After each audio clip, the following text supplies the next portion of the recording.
तो दोस्तों आज मैं एक्सप्लेन करने वाला हूं हाल ही में ही रिलीज हुई एक बहुत ही बेहतरीन Telugu epic science fiction film को, जिसका नाम है कल्कि 2898 AD।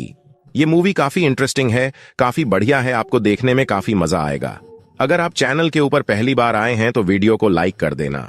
चैनल के ऊपर नए हैं तो सब्सक्राइब कर लीजिए, क्योंकि ऐसी ही इंटरेस्टिंग वीडियोस यहां पर आती रहती हैं। तो चलिए अब बिना किसी देरी के चलते हैं सीधा वीडियो की तरफ। तो कहानी की शुरुआत होती है महाभारत के युद्ध के अंत को दिखाते हुए, जहां पर भीषण तबाही मची हुई थी। हर तरफ सैनिकों की लाशें मिट्टी खून से भरी हुई, जिस बीच कौरवों का एक योद्धा चल रहा था जिसका नाम होता है अश्वत्थामा। अब अश्वत्थामा इतने गुस्से में होता है कि वो अर्जुन के बेटे अभिमन्यु की बीवी उत्तरा के गर्भ में पल रहे बच्चे की तरफ एक ब्रह्मास्त्र चला देता है। अब कृष्ण भगवान भी अश्वत्थामा के इस एक्ट से बहुत ही गुस्से में थे। कृष्ण भगवान अश्वत्थामा के माथे की मणि को निकालते हुए उसको श्राप देते हैं कि वह मरेगा नहीं, सड़ेगा। उसके शरीर को कीड़े खाएंगे, उसके माथे से खून बहता रहेगा, उसका कोई भी घाव कभी नहीं भरेगा। अब उसको इंतजार करना होगा कलयुग के अंत का, जब पाप बढ़ जाएगा और पुण्य बिल्कुल नहीं बचेगा, और तब जाकर वह अपने 10वें अवतार में जन्म लेंगे। जैसे उसने आज एक गर्भ को उजड़ने की कोशिश करी है, वैसे ही भविष्य में उसको उस लेडी का घर बचाना पड़ेगा जिसके अंदर उनका 10वां अवतार फलेगा, और तभी उसका यह श्राप खत्म होगा। और यह जो मणि होगी यह खुद पर खुद उसके पास पहुंचकर चमकेगी, उसे इशारा करेगी कि हाँ वक्त आ चुका है। खैर, अब इसके बाद कहानी आती है 2898 AD में, यानी कि महाभारत के समय से आज तक कुल मिलाकर 6000 वर्ष महाभारत हुई थी 3102 BC में। यह कहानी है 2898 AD की, टोटल होता है 6000 वर्ष। खैर, अब हम एक ऐसी धरती को देख पाते हैं जहां पर सब कुछ तबाह हो चुका है। हर तरफ सूखा पड़ा हुआ है, कुछ भी नहीं बचा हुआ सिवाय दुनिया के सबसे पहले और आखिरी शहर काशी को छोड़कर। अब यहां पर राज चलता है तो बस सुप्रीम रूलर यास्कन का, या फिर यह कहें कि कली का। अब यहां पर एक मेगा स्ट्रक्चर बनाया गया है जिसको कॉम्प्लेक्स बोला जाता है, जो कि एक असल में उल्टा पिरामिड है। कॉम्प्लेक्स के बाहर के कमांडर का नाम है मानस, जो कि यास्किन का प्यादा है। और ये जो वक्त है ना, एक ऐसा वक्त है जहां पर इंसानियत खत्म है, पीने को पानी नहीं है, खाने को खाना नहीं है। लेकिन एक बात है कि टेक्नोलॉजी बहुत ही ज्यादा एडवांस है, मतलब फ्लाइंग कार्स, ग्रेविटी को मात देने वाले डिवाइसेस, रोबोट्स और बहुत कुछ। मतलब अभी के वक्त में जो कुछ भी आप इम्पॉसिबल सोचते हो वो इस वक्त में बिल्कुल पॉसिबल है। इसी कॉम्प्लेक्स के अंदर ढेर सारे अमीर लोग रहते हैं, उनको सारी फैसिलिटीज मिलती है, और बाकी जो बेचारे गरीब लोग हैं उनको यहां वहां से इस जगह पर काम पर लगाया जाता है। यहां पर कुछ बाउंटी हंटर्स भी हैं जो कि कुछ पॉइंट्स इकट्ठा करते हैं, और अगर किसी के पास 1 मिलियन पॉइंट्स हो तो वो कॉम्प्लेक्स में एंटर कर सकते हैं। पॉइंट्स को आप न्यू एज का पैसा मान सकते हो। और यहाँ पर ऐसी टेक्नोलॉजी भी है, किसी भी इंसान के ऊपर आप स्कैन करोगे तो आपको उसका पूरा डेटा मिल जाएगा। उसके पास कितने पैसे हैं, वह क्या क्या करता है, उसका क्या काम है, या फिर वह क्या कर सकता है, सब कुछ यहाँ पर पता चलता है। अब इस दुनिया के अंदर, इस वक्त के अंदर औरतों का, फीमेल्स का तो सबसे बुरा हाल है, स्पेशली जो वर्जिन है, क्योंकि ये जो यास्किन है वह एक तरह से एक लेडी मैन है। वह खुद को भगवान मानता है, 200 साल से उसकी ज्यादा उम्र है, और वह हर एक फीमेल को अपने ही सीड से प्रेग्नेंट करता है। असल में उसको एक ऐसी लड़की चाहिए जो कि उसके सीड को 120 दिन से ज्यादा अपने गर्भ में रख के, और फिर उसके गर्भ को एक्सट्रैक्ट करके वह एक सीरम बनवाता है, ताकि वह खुद को सबसे शक्तिशाली बना सके। लेकिन कोई भी लड़की अभी तक ऐसी जिंदा नहीं है जो कि 100 दिन से ऊपर इसको संभाल सके, यानी कि सीड को 100 दिन से ऊपर संभाल पाए। अब होता यह है कि या तो यह लड़की ही खत्म हो जाती है, या फिर बच्चा खत्म हो जाता है, या फिर ये कहें कि दोनों खत्म हो सकते हैं। इट्स लाइक कि बकरी को पाला पोसा, खिलाया पिलाया और वक्त आने पर मार डाला। फीमेल्स की यहां पर यही हालत है, इसलिए बाउंटी हंटर पॉइंट के लिए छोटी लड़कियों को या फिर वर्जिन लड़कियों को अलग कर दिया करते थे, एज उसके अच्छे खासे पॉइंट्स उनको मिलते। और उन सभी का एक ही मकसद था कि उन्हें शायद कॉम्प्लेक्स के अंदर एंट्री मिल जाए, क्योंकि इस कॉम्प्लेक्स के अंदर आप ये समझो कि एक अलग ही दुनिया चल रही थी। बाहर तो सब कुछ खराब था, जो असल दुनिया है, लेकिन अंदर सब कुछ बढ़िया था, या फिर यह कहे कि अच्छे होने का ढोंग था। तभी हम एक भयानक सीन को देखते हैं कि आखिर इन लड़कियों का किया क्या जाता है। तो लड़कियों को प्रेग्नेंट किया जाता है। तभी हम देखते हैं एक 90 दिन की प्रेग्नेंट लड़की को, जिसे लैब में ले जाकर उसे एक ट्रायंगुलर, यानी कि इतने कोण चेंबर में लेटाया जाता है, जहां पर एक स्नेक लाइक सक्शन पाइप उसके गर्भ से सीरम एक्सट्रैक्शन कर रही होती है। इसके बाद उस लड़की को जलती भट्टी में जला दिया जाता है, और मुझे तो ऐसा भी लगता है कि वह मारी गई होगी, जिसके चलते उसे वेस्ट का करार दे दिया और भट्टी में जला दिया गया। और ना जाने अब तक कितनी ही लड़कियों के साथ ऐसा हो चुका था। खैर, अब उस लड़की का सीरम, कली यानी कि यास्किन के पास कमांडर मानस, साइंटिस्ट और वेद पुराण पढ़ने वाला काउंसलर पानी लेकर जाते हैं, लेकिन इस सीरम से उसे कुछ खास नहीं होता। अब होता यह है कि यास्किन अचानक से ही पानी में गिर पड़ता है और उसमें सीरम नहीं बल्कि जहर था, लेकिन ऑब्वियसली वह बच जाता है। यहाँ पर वह यह कहता है कि आज काफी समय के बाद मृत्यु से सामना हुआ, किसी ने काफी समय बाद उसे मारने की कोशिश करी है। असल में यह सब कमांडर के साइंटिस्ट ने किया था, क्योंकि वह भी समझ गया था कि यह सब गलत है। लेकिन ऑब्वियसली यास्किन के हिसाब से यह नए कल का आरंभ था, तो साइंटिस्ट को अपनी जान से हाथ गंवाना पड़ता है। अब आप यह सोच रहे होंगे कि कितना पाप बढ़ गया है, तो क्या कहीं पर भी पुण्य नहीं बचा? तो नहीं, ऐसा नहीं है। असली भगवान में मानने वाले कुछ लोग आज भी जिंदा हैं, जिनको रिबेल्स कहते हैं। ये लोग असल में शंभाला में रहते हैं, जो कि सबसे छुपा हुआ है। अदरवाइज यास्किन और कमांडर इस जगह को भी तबाह कर देते, यानी कि वो भी अभी तक इस जगह को ढूंढ नहीं पाए हैं। ये रिबेल्स छुपकर सबकी हेल्प करते हैं। इन सब की एक मेन लीडर है जिसका नाम है मरियम, जो कि अश्वत्थामा, महाभारत, कल की अवतार सब पर विश्वास रखती हैं कि एक दिन मां आएंगी जिसके जरिए कल की आएंगी। खैर, अब यहाँ पर कुछ लोगों को दिखाया जाता है जिन्हें काशी लेकर आया जा रहा था, जहां पर उनसे काम करवाएंगे और कॉम्प्लेक्स के अंदर उनको इधर उधर भेज दिया जाएगा। एक बच्ची भी यहाँ पर थी जो कि खुद को लड़का कहती है, क्योंकि वह जानती थी कि अगर पकड़ी गई तो उसका क्या होगा। सारी लड़कियों को तो अलग कर दिया जाता है, लेकिन किसी तरह से वह बेचारी बचकर भाग जाती है। अब उन रिबल्स के बीच में दिव्या नाम की एक लड़की को देखते हैं, जिसका किरदार मृणाल ठाकुर ने निभाया है, जिसके पास एक रिबल आता है जो कि अश्वत्थामा की वही मणि लेकर आया, क्योंकि असल में दिव्य प्रेग्नेंट थी। शंभाला में ऐसा माना जाता है कि कल की भगवान पास होंगे तो यह मणि चमकेगी, लेकिन ऐसा कुछ नहीं होता। यानी कि दिव्या प्रेग्नेंट तो थी, लेकिन कल की भगवान उसके गर्भ में नहीं थे। एनीवेज बाउंटी हंटर उनको पकड़ लेते हैं और वो मणि वहीं पर गिर पड़ती है। लेकिन वो छोटी बच्ची इस मणि को उठा लेती है और भागने लगती है, लेकिन उसके पीछे भी एक रोबोट पड़ गया था। अब कमांडर के सामने उनको पेश किया जाता है, यानी कि दिव्या को और उस रिबेल को, जहां पे कमांडर मानस प्रोजेक्शन के जरिए मरियम से बात करता है कि अगर वो शंभाला का पता बता देगी तो उसके आदमी और इस लड़की को छोड़ दिया जाएगा। लेकिन ऑब्वियसली ये सब झूठ बोलते हैं, इसलिए मरियम भी कुछ नहीं बोलती, ना ही वो रिबेल बोलता, और दिव्या को ये लोग वहीं मार डालते हैं। रिबेल का भी खून हो जाता है और ऐसा लग रहा था जैसे धरती पे वाकई में अच्छाई खत्म हो गई है। अब तभी हमारी मुलाकात एक और बाउंटी हंटर से होती है, जिसका नाम है भैरववा, जिसका रोल प्रभास ने किया है। भैरववा की एक रोबोट कार AI बुज्जी होती है, जो कि एक लड़के को 5000 पॉइंट्स के बेसिस पर एनालाइज करती है, जो कि उसी ट्रक के अंदर आया था जहां पर एक छोटी बच्ची भी थी, यानी कि वह छोटी लड़की जो कि भाग गई। अब यहां पर हर एक बाउंटी हंटर की यही इच्छा है कि वह 1 मिलियन पॉइंट्स करके कॉम्प्लेक्स में चला जाए। सेम यहां पर भैरव का भी सपना था। अब भैरव यहां पर खूब लड़ाई करता है और उस लड़के को कैप्चर कर लेता है, क्योंकि वह एक बहुत ही अच्छा फाइटर होता है, क्योंकि ही वॉज वेरी स्पेशल। अब भैरव की बात करें तो उसको बचपन से ही कैप्टन ने पाल पोस कर बड़ा किया था, लेकिन कैप्टन उसको ही बेचने वाला होता है, लेकिन उससे पहले ही वह कैप्टन को बेच देता है। Meaning he was very smart, लेकिन फिलहाल वो कर्जे में है, रेंट नहीं दे पाता, लोगों के पॉइंट्स नहीं लौटा पाता, और भैरव का बस एक सपना है कि उसको भी कॉम्प्लेक्स के अंदर जाना है, वहां पर रहना है और कुछ नहीं। और उसको एक लड़की बहुत पसंद करती है जिसका नाम रॉक्सी है। रॉक्सी को अब 70 दिन का कॉम्प्लेक्स में काम करने का एक अपॉइंटमेंट मिलता है, और तब जाकर भैरव से यह रिक्वेस्ट करता है कि एटलीस्ट वह उसको वहां पर लेकर चले, जिसके चलते वह उसके लिए एक टेम्पोरेरी वॉल 1 घंटे का पास बनवाती है। लेकिन वहां पर जाते ही हम यह देख पाते हैं कि आर्टिफिशियल दुनिया वहां पर कैसे बनाई गई है। वहां पर समुद्र है, जंगल है, सब कुछ है। मतलब कि जिस जंगल को आज लग्जरी चीजें बिल्डिंग बनाने के चक्कर में काट रहे हैं, तो उसी ब्यूटीफुल सी और जंगल को ही फ्यूचर में लग्जरी बताकर पॉइंट्स ले रहे हैं।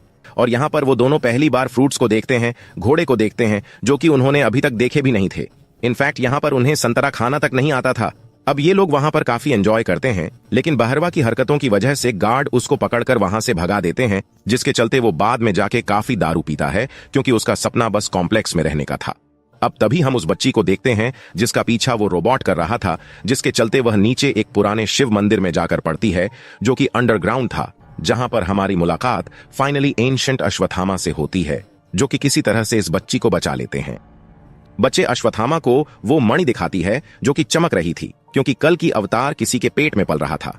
जी हाँ, एक लेडी थी जिसने यास्किन के इस सीड को 5 महीने से ज्यादा अपने गर्भ में रख लिया था, जो कि कोई और नहीं बल्कि उनकी ही लैब की एक फीमेल एक्सपेरिमेंट SUM-80 थी, यानी कि सुमति, जिसका रोल दीपिका पादुकोण ने निभाया है। अब उसकी ही एक कॉलीग लीली उसको फंसवा देती है, जिसके चलते उसको भी सीरम बनवाने के लिए उसी ट्रायंगुलर चेंबर में डाल दिया जाता है, लेकिन वो सर्वाइव कर जाती है। यानी कि वो पूरी मशीन खराब पड़ गई थी और खाली एक ही बूंद एक्सट्रैक्ट हो पाती है। अब इसके चलते होता यह है कि पूरी जगह की लाइट चली गई थी। ये मशीन अचानक खराब हो गई थी। इनको अब एक्सट्रैक्शन के दौरान महाभारत का एक बहुत ही खतरनाक हथियार मिलता है, जो कि अर्जुन का धनुष गांडीव था, जो कि अचानक से ही एक्टिवेट हो जाता है। उसको कोई भी छू नहीं पा रहा था।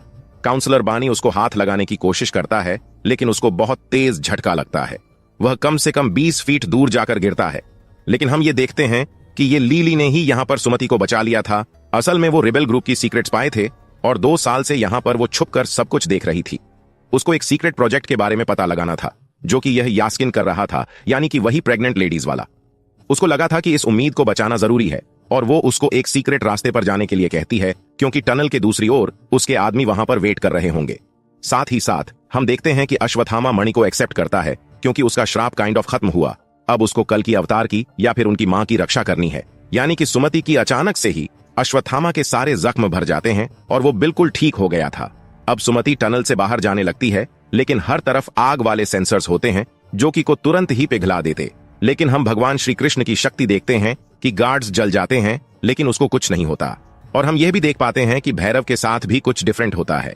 उसके पास कृष्ण जी की एक भारी मूर्तियां अगर गिरती है, जिसको वो संभालता है, लेकिन ऐसा सिर्फ हम देखते हैं कि वो कृष्ण भगवान थे, उसको इशारा देते हुए।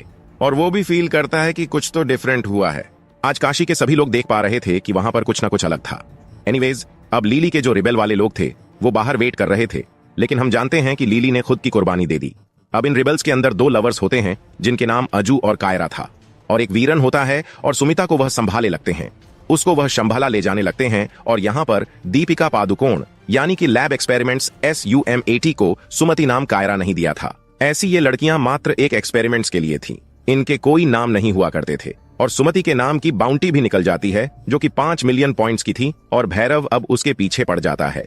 इसी बीच होता यह है कि इसी फाइट के अंदर कायरा मारी जाती है और अज्जू घायल हो जाता है और वीरन पकड़ा जाता है। लेकिन तभी अश्वत्थामा उस छोटी बच्ची के साथ वहां पर आता है, सबको मार देता है। उनके पास एक लाठी होती है, जिसके चलते कोई भी उनको छू नहीं पाता। अश्वत्थामा यहाँ पर 8 फीट से भी ज्यादा का था और वो अपनी ताकत का अच्छा खासा प्रदर्शन देता है। भैरव काफी कोशिश करता है, लेकिन वह भी कुछ नहीं कर पाता और बस अश्वत्थामा सुमति को मां कहकर प्रणाम करता है। उसकी रक्त का एक ही मकसद उसके पास था, जिसके चलते ये लोग शंभाला पहुंच जाते हैं। वहां पर अचानक बारिश हो जाती है, जिसके चलते मरियम और बाकी सबको यकीन हो जाता है कि हाँ, यही मां है, कल की इन्हीं के कोख से जन्म लेंगे। अंदर एक वृक्ष भी था, जो कि मेरे ख्याल से अश्वत्थामा वृक्ष होगा, जिसके नीचे कल की भगवान का जन्म होना था। और यहाँ पर इतने सालों बाद 2 पत्ते भी उगते हैं, सिग्निफाइंग कि भगवान आ चुके हैं। और ये पेड़ जो है ना, वह अंडरग्राउंड उठता है, ना कि ऊपर की साइड पर। और यहाँ जैसे कृष्ण अवतार के समय पर बारिश हुई थी, सेम यहाँ पर वैसा ही माहौल बनता है। अल्टीमेटली सब खुश थे, लेकिन दिक्कत यह होती है कि भैरव कमांडर से यह डील करता है कि सिर्फ वही अश्वत्थामा को हराकर सुमति को वापस ला सकता है, और कमांडर इसके लिए मान जाता है। और भैरव अपनी कार बुज्जी को ठीक करता है, मॉडिफाई करता है। इसको अश्वत्थामा ने बिल्कुल खत्म कर दिया था। आप यहां पर यह भी सोच रहे होंगे कि भैरव आखिर संभाला कैसे जाएगा, क्योंकि शंभाला ऐसे ही खुद से कोई नहीं जा सकता। शंभाला चाहेगा तभी वहां पर कोई एंटर कर सकता था। असल में भैरव के पास एक रिबेल होता है जो कि शंभला का पता जानता है, और ये वही लड़का है जो कि कशी वाले ट्रक में आया था और भैरव ने 5000 पॉइंट्स के लिए बचा के रखा था। वह भैरव का बहुत ही बड़ा फैन होता है और वह यकीन करके उसको वहां पर ले जाता है। लेकिन भैरव सिर्फ खुद का सोच रहा था और उसको कल की और इन सब पर बिल्कुल विश्वास नहीं है। मीनवाइल अश्वत्थामा सुमति को समझाता है कि अगर यहाँ पे सब लोग खत्म भी हो जाएं तो उनका खात्मा अच्छे के लिए हुआ है। अभी मेन बस वह है और कल की है। भगवान का जन्म खास नक्षत्रों में होना है जो कि करीब है, पर इसलिए वो हमेशा उसकी रक्षा करेगा। अश्वत्थामा अपनी छड़ी यानी कि लाठी का राज भी बताता है कि ये लाठी नहीं है, बल्कि उसके प्रिय मित्र, उससे भी ताकतवर, इनफैक्ट सबसे ताकतवर योद्धा कर्ण का धनुष है। और इस धनुष का नाम विजय है, यानी कि विक्ट्री। और यह धनुष कर्ण को किसी और ने नहीं बल्कि स्वयं परशुराम जी ने दिया था। लेकिन अश्वत्थामा का यह कहना था कि अब कर्ण नहीं रहा तो ये मात्र एक बूढ़े व्यक्ति की लाठी बन गई है। अब होता यह है कि संभाला के अंदर भैरव के साथ साथ ढेर सारे कॉम्प्लेक्स के लोग और कमांडर मानस भी आ जाता है। इसके पास कली पुरुष यानी कि यह स्किन का बनाया हुआ एक हथियार था जो कि शंभाला के सारे हथियारों को खत्म कर देता है, यानी कि मेन चीज को खत्म कर देता है। अश्वत्थामा और भैरव खूब लड़ते हैं और अश्वत्थामा उसको हरा भी देता है, लेकिन कमांडर मानस मारियम को मार डालता है। और यकीन करो यहाँ पर जो सीन्स होते हैं वो काफी बढ़िया थे, मतलब गूज बम्प्स वाले। अब कमांडर से बचने के चक्कर में सुमति फ्लाइंग मशीन से हाइट से नीचे गिर पड़ती है, लेकिन उसको अश्वत्थामा और भैरवा मिलकर बचाते हैं। दोनों के पास अपने अपने मकसद थे, लेकिन तभी वहां पर कमांडर आकर अश्वत्थामा को कैद कर लेता है। अब भैरव बेहोश जहां पर हुआ था वहां पर अश्वत्थामा की लाठी पड़ी हुई थी। अब सुमति को कमांडर लेकर जा रहा होता है, लेकिन तभी वहां पर वह जो वृक्ष होता है उसकी एक पत्ती उस लाठी पर पड़ती है, जिससे कि वह लाठी भैरव के हाथ में आते ही एक्टिवेट हो जाती है। और बस तब जाकर हमको पता चलता है कि असल में भैरव कोई और नहीं बल्कि मेरे ख्याल से कर्ण रीइंकारनेशन है। अब देखो, कल की पुराण के हिसाब से जो कल की होंगे उनको कर्ण के कवच और कुंडल लगेंगे, तो मेरे ख्याल से यहां पर उस चीज को जोड़ने की कोशिश करी गई है। मतलब कि शायद यहां पर यह दिखाया गया है कि चलो यहां पर कर्ण के कवच और कुंडल नहीं, लेकिन खुद कर्ण आ चुके हैं। जैसे उन्होंने अश्वत्थामा को महाभारत में अर्जुन के बाणों से बचाया था, आज भी वो ऐसा ही करता है और या स्किन के एनर्जी बीम को अपने विजय धनुष से काटते हुए कमांडर को मार डालता है। लेकिन धनुष हाथ में ना होने की वजह से उसको फिर से यही लगता है कि वह भैरवा है, यानी कि कुछ टाइम के लिए उसको याद आता है कि वह था कौन। लेकिन जैसे ही उसके हाथ से विजय धनुष छूट जाता है उसको फिर से याद आता है कि वह तो भैरवा है। और आपको अब यहाँ पर एक बात और क्लियर हुई होगी कि अश्वत्थामा से अब तक जो कोई भी लड़ रहा था वो मारा गया था, लेकिन खाली यहाँ पर भैरवा था जो कि बच गया था। इसका रीजन ये है कि वो खुद कर्ण का रीइंकारनेशन है। सीन्स को देखकर तो ऐसा ही लगता है। अब इन सबके चलते वो बुज्जी के साथ फिर से इस सुमति को लेकर जाने लगता है, यानी कि या स्किन के पास में। अश्वत्थामा उसको रोकने की कोशिश करता है, लेकिन टेक्नोलॉजी काफी एडवांस थी और वो उसको चकमा देकर वहां से निकल जाता है। शंभला का बुरा हाल हो चुका था, ऐसा लग रहा था कि वहां पर मिनी महाभारत हुई हो। अश्वत्थामा को समझ आ जाता है कि वह उसका मित्र कर्ण रूप में है, लेकिन उसको चीजें ठीक से याद नहीं है। और अब अश्वत्थामा की जिम्मेदारी है कि वो कर्ण को याद दिलाए कि वो है कौन, यानी कि भैरवा को, ताकि या स्किन को हराने में, कली को हराने में और कल्कि के जन्म में वो उनकी हेल्प करेंगे। और ऐसा माना भी गया है कि यहाँ पर 7 चिरंजीवी लगेंगे कली को हराने के लिए। एंड माइट भी अगले पार्ट के अंदर हम देख सकते हैं कि हनुमान जी भी वहां पर आ सकते हैं और भी बहुत सारी चीजें निकल कर आएंगी। मीनवाइल हम नोटिस करते हैं एक पोस्ट क्रेडिट सीन को, या फिर यह कहे कि मिड क्रेडिट सीन को, या स्किन यानी कि कली पुरुष को वो सुमति वाले सीरम की एक बूंद मिल जाती है, जिसको वो इंजेक्ट करते ही काफी हद तक सही हो जाता है। उसको ऐसा नशा या फिर यह कहे कि ऐसी शक्ति आज तक नहीं मिली थी। तब जाकर उसका शरीर बिल्कुल स्वस्थ हो जाता है और वह यह कहता है कि सुमति को लेने और कल्कि के जन्म को रोकने अब वो खुद जाएगा। इनफैक्ट यहाँ पर यास्किन यानी कि कली उस गांडीव तक को भी उठा लेता है।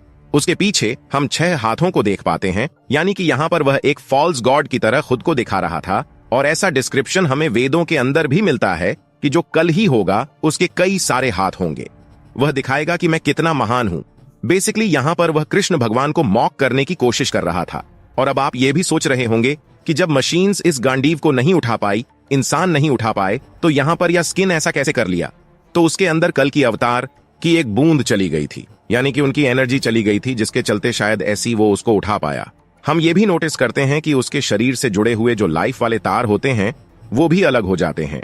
और उसके इर्द गिर्द हम 6 मैजिकल ऑर्ब्स को भी देख पाते हैं, या फिर यह कहे कि 6 उड़ते हुए गोले, जो कि मेरे ख्याल से काम, क्रोध, मद, लोभ, मोह और अहंकार को दर्शाते हैं।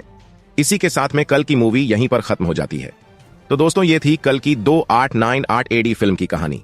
उम्मीद करता हूं कि आपको पसंद आई होगी। बाकी आई नो कि इस मूवी के अंदर और भी कुछ ना कुछ छोटी मोटी कमियां इधर उधर रही होंगी, या फिर यह भी हो सकता है कि कहानी को अपने हिसाब से थोड़ा सा इधर उधर करा गया होगा, या फिर यह भी हो सकता है कि पार्ट 2 के अंदर हमको और डिटेल में चीजें बताई जाएंगी। बाकी आप लोग बताना कि आपको फिल्म कैसी लगी। मेरे हिसाब से तो मूवी काफी बढ़िया है, देखने मजा आता है। मतलब अगर आप फील के साथ देखते हो तो आपको गूज़बम्प जरूर आएंगे। तो वीडियो पसंद आई है तो लाइक कर देना, चैनल के ऊपर नए हैं तो सब्सक्राइब कर लीजिए, और अगर आपके पास में और कोई जानकारी है तो आप उसको कमेंट सेक्शन में जरूर बता सकते हैं। तो मैं आप सबको मिलता हूं अगली वीडियो के साथ।